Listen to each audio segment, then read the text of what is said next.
So ఇప్పుడు మనం కేవలం అన్అఫీషియల్ ఓటింగ్ రిజల్ట్స్ గురించి మాత్రం మాట్లాడుకుంటున్నాం. చెప్తున్నాను మళ్ళీ, ఇది అఫీషియల్ కాదు. అఫీషియల్ నేను ఫ్రైడే పెడతా, ఇది అన్అఫీషియల్ అనమాట.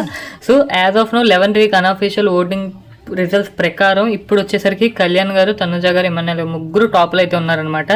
అదేంటంటే తెలియదు, కళ్యాణ్ గారి graph day by day increase అవుతుందన్నమాట.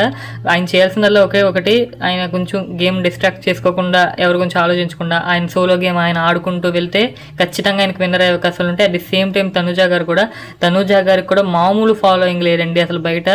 మరి నెగిటివ్గా ఉన్న వాళ్ళు వచ్చేసరికి ఆవిడకి పిఆర్లు ఉన్నారు, అది ఇది ఫేవర్గా ఉన్నారని అంటున్నారు.